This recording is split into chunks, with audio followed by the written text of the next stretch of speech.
Hi, I'm Janine Bolon, and with me today is Kitti Andrews. And Kitti and I have been working quite extensively on this process. We have been wanting to bring this to you for almost 6 months. It's taken us a bit of time to get to this work today, but we're here to talk about decluttering your brain.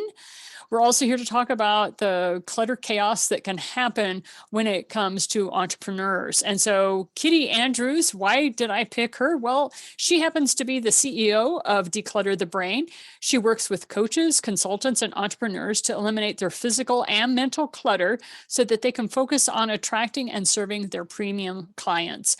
Also known as the thought organizer, Kitti believes that physical clutter and lack of concentration are closely related. And this comes from her 20 years of experience in helping people get control of their surroundings and has led to her step-by-step ONE system, which we will talk about in just a minute, that has helped her clients go from broke and overwhelmed to well off, organized, and focused. Today, Kitti will share with us the easy step-by-step system so that you too can be well off regarding that sort of thing. So thank you so much for being with us today, Kitti. My pleasure. It's finally happening. Good for us. I know Yay. it took a little bit of work, but we are here. So today basically can be called 3 easy steps from clutter to cash flow. And it's really the why and how of clearing your space in your brain so that you can focus on attracting and staying with those premium clients. So the things that Kitti wanted me to share with you today is that why clutter hurts your business, how to declutter without getting overwhelmed. That's always the thing, right? Is like you look at everything, you're just like, oh my gosh.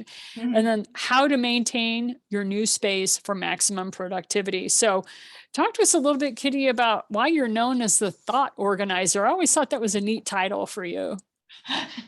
Thank you. And I come by it honestly, and it came from a client. So our clients maybe know us better than anyone, because they Yeah, were. this is totally true. Yeah. Uh, one time, this is a couple of years ago, a client said, um, she called me an organizer, just in the context of conversation, and I kind of bristled because I'm not.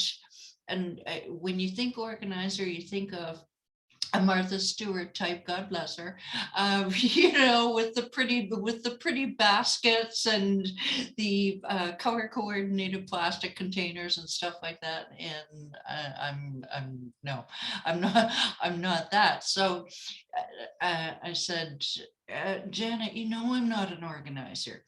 And she says, no, you misunderstand me. She says, you help people organize their thoughts. Okay, that makes sense. And she expanded. She said, when your brain is trying to process a whole lot of information and deciding what to do, and especially entrepreneurs, coaches, consultants would wear a myriad of hats. Wouldn't you agree, Janine? Oh, yeah, totally. Oh yeah, that's why there are assistants. And you're trying to process all of this. And she says, you have helped me to compartmentalize those thoughts so that I can go about my tasks in an orderly fashion, that I'm not doing a little bit of this and a little bit of that. And that concept, of course, she and I had started with decluttering her space, but ultimately with all my clients, it ends up that once they're getting some clarity, right, now let's really slam it into overdrive and get your brain decluttered and making the right decisions, because we're all busy. It's a matter of, are we busy doing the right things that will further us? So that's where that came from. Well, and that kind of leads us to talk to us a little bit about why does clutter hurt our business and our cash flow? Talk to us a little bit about that. Oh, let me count the ways, but we'll just stick with a couple. Uh, First is a distraction. Imagine, if you will, we're not going to go through the whole house. We're just going to focus on the office for today. Okay with you? Yep. Okay, so imagine that you have either a desk full of papers. Oh, I could tell you stories, but or you've got a pile in the corner, or maybe your floor is completely covered with stuff. Who knows? But what that is a distraction. Not only is it distracting you when you're thinking, "Ugh, I really should get to that. Maybe I could do a little bit now. No, I got to focus on my business.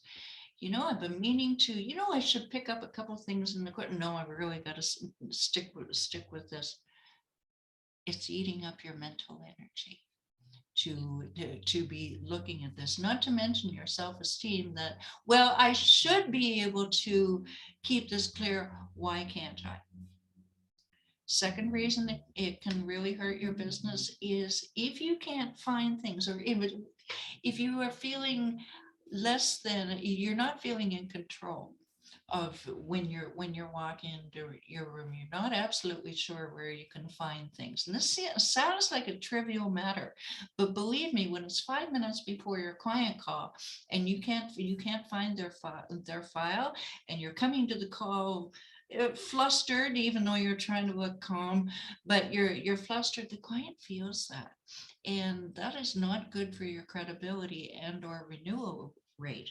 And if you're coming to a discovery call like that, not looking like you're in control, then you're in real trouble. That costs you real money out of your bank account. And those are the two things. And there are other things like clutter affecting your momentum and your self-confidence. That goes a little bit deeper, but the first two things really are the distraction and the lack of credibility. Oh, and of course, if you're late paying your bills because you can't find them, well, yeah. And you're the money lady, so I do chat a little bit about that. Do tell us about your one system. That's the one I was really excited about when you first started mentioning that, what is this one system? Tell us about that. It is deceptively simple, and almost could be called simplistic, but trust me, if you are, especially if you're ADHD and your brain is all over the place, which many of my clients are, as am I, the idea is to narrow things down so that it is easy. Hence the one system.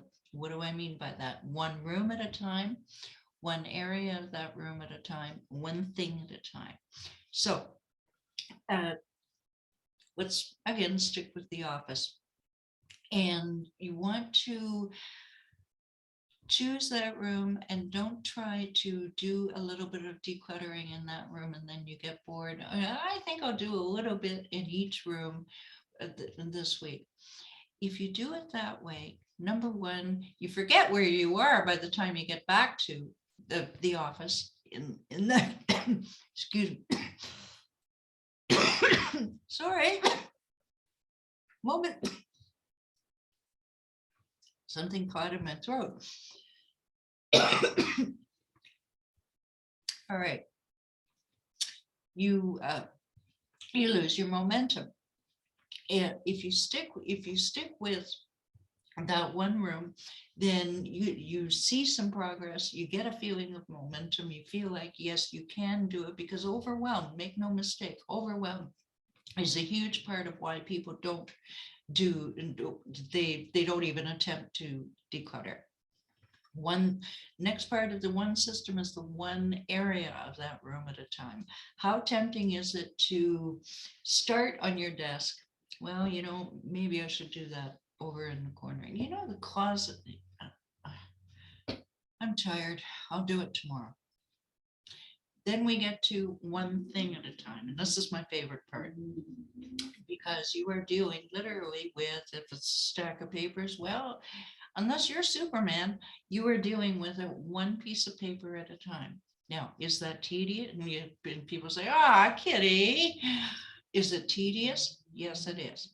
Is it time consuming? Absolutely. Is it the most effective way for you to clear your clutter for good, which is what we want? We don't want to just do it and then have to do it again in 3 months, right? So why does it clear your clutter for good? Because it's retraining your brain. Number one, you're going more slowly. So it's retraining your brain that For example, you're in the grocery line checkout and you're looking at that magazine that you just threw 7 out because you never read them. So you're looking at this magazine going, no, I don't need it. Perhaps when you're going through those papers, you're thinking, I'm going to get my bank statements online. I don't even look at them until it's tax time. So I'm just going to get them online. No clutter. It's teaching your brain to invent, to be more inventive as to how you're keeping your records. It's sparking your imagination, because also you never want to go through this again. So you're darn tootin' you are going to find ways that you won't have to do it. And also, as you're clearing that clutter, you're starting to feel better. You're starting to get mental clarity. Every single time my clients are starting to say, I'm thinking more clearly. I don't understand it. I go, aha, that's why, is because you don't have all of this stuff weighing you down. And it seems really simple, and clutter isn't a problem. Well, it can be. That is the one system. Again, simple, but it works. I totally agree with the one piece of paper at a time. That was something I started doing with the mail probably 15 years ago.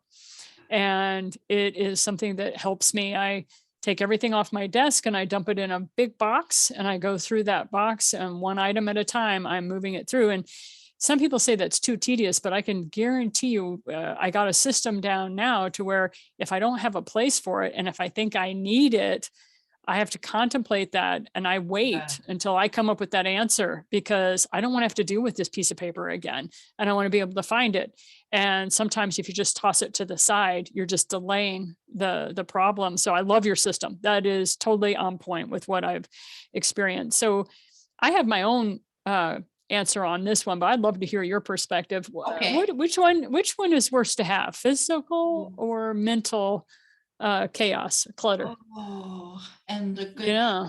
it's the universal question. It's the eternal question. And which came Right? first, the chicken or the egg? And I have asked clients, I have asked people in my workshops, and which is worse to have. They have said, almost to a person, mental clutter. Now, physical, they say what, and I'll quote one lady here, Kitti, I can deal with the physical clutter, but it's the mental clutter that just drives me nuts, that I can't think, that I can't focus on Right? what I need to be doing. She says, I can deal with a bunch of stuff on the floor. I don't like it, but I can deal with it. I know that I will get to it. But the mental clutter just becomes so overpowering that you can't see the forest for the trees in your own brain. So I would say that is pretty much not my answer, people's answer.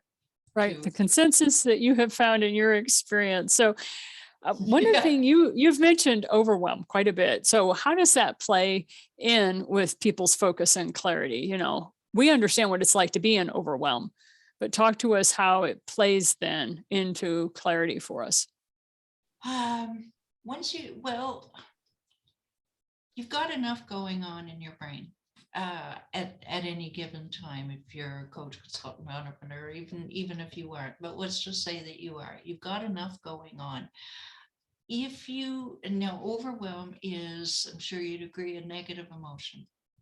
The last thing we have to be there for our clients. We have to be we have to be in good shape for our clients. And if we're feeling overwhelmed, that's that just teeny bit of negativity that is kind of pervading our body. And if you, oh darn it all, what was the exact question again? I went off on a rant there. I'm sorry. That's okay. What role does overwhelm play in focus and clarity? Yeah. If you are feeling that little bit off that little bit of negativity, of course, it's just going to add to the lack of focus and clarity. Whereas you fit, okay, if you're coming to the table, feeling control, feeling confident, then I think it just follows, and certainly in my experience, you just think more clearly because you are confident, because you're just saying, I got this. All right. And you can answer other people's questions. You can answer your own questions. You can answer the cat's questions. It's just everything just flows. It just goes in flow. That's that. You get overwhelmed in there, and that's when it really does cloud your judgment. Well, one of the things you've been doing this now for a couple of decades. So what is your number one experience that you've run into of why people get discouraged when they come to get to declutter the physical aspect of it? What is the thing that is the biggest discouragement that they run into? Well, again, overwhelm, but I'll break that down into, because overwhelm can cover a lot. But why do people get overwhelmed? Is the thing.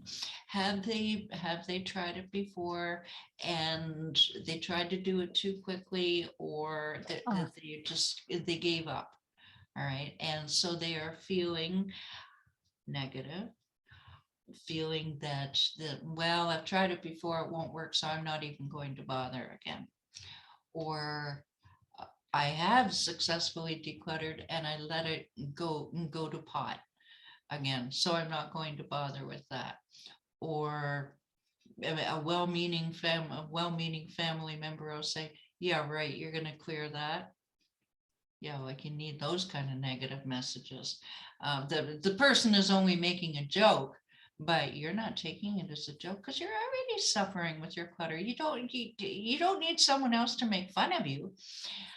Oh, good heavens, let me count the ways, but those are three. I know we only have a limited time. That's what I got for now. Does that help? Well, it does. It leads me right into the next question, which was, Oh. this is the one that I get this a lot when it comes to finances, when I'm helping people organize their finances and that sort of thing. And they're like, okay, Janine, it's all nice and organized and you have this system for me and I like this system, but how do I maintain it? How do I keep it that way? And so how do you help your clients with that? Okay. One thing is you have to have a strong why.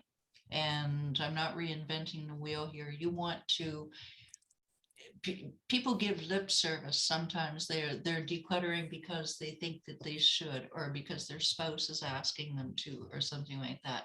The first thing is to have that strong why about, I am determined that my desk is going to stay nice.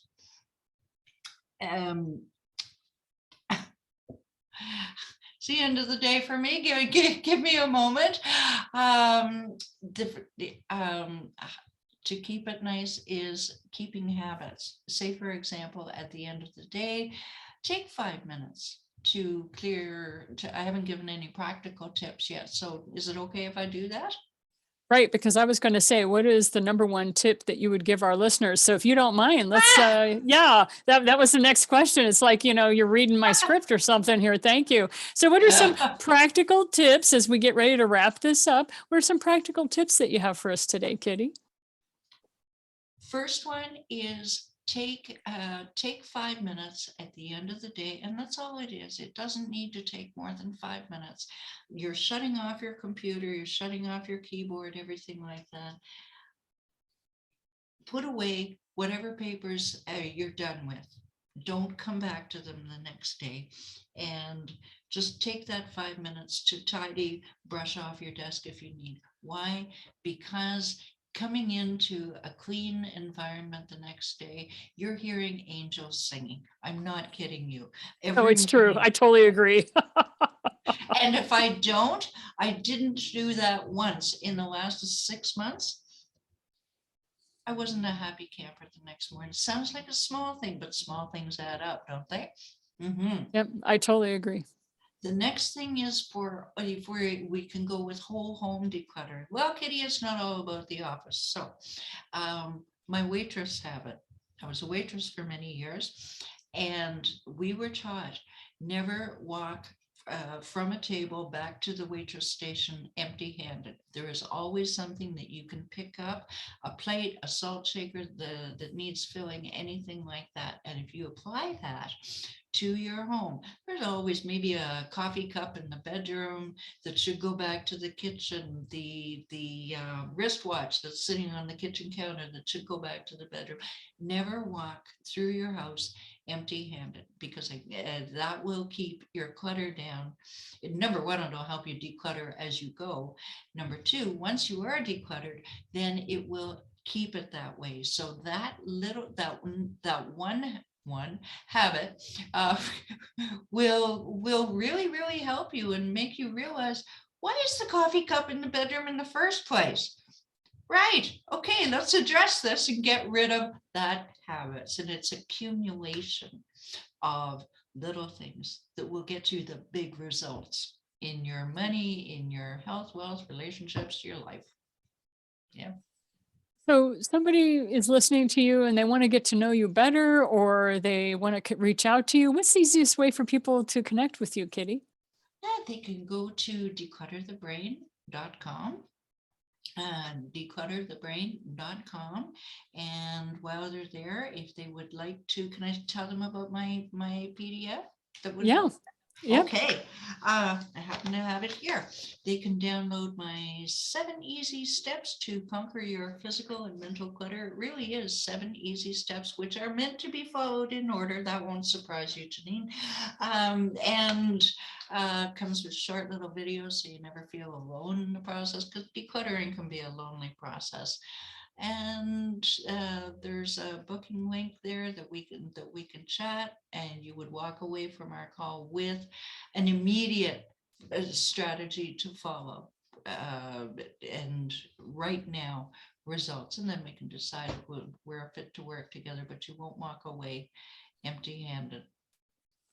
Well, I can think of no better way to start off our spring than with a little spring cleaning. I mean, it's in our DNA, things are coming alive. Our schedules are going to get busy. We know that. So I highly recommend that you reach out to Kitti Andrews-DeClutter the Brain.com and just give her a look-see, and then schedule an appointment with her. Just get started. Don't allow any excuses to get in your way. Any last words of wisdom you have for us, Kitti? I know it's tempting to get discouraged, but don't. You can do it. Even if people have said to you, oh, yeah, don't. It's your life, and it's your life to live, and you deserve the best, don't you? I agree.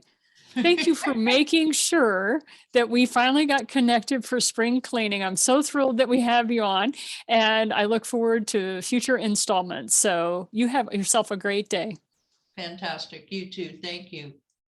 All right. And this is Janine Bolon. And just know that as the thriving solopreneur, I do not do it alone. I have a whole team of people like Kitti, who keep me rocking and rolling and staying on task. And I am grateful for that. So you have yourself a great day. Keep your feet firmly planted on the ground, and don't forget to keep reaching for the stars.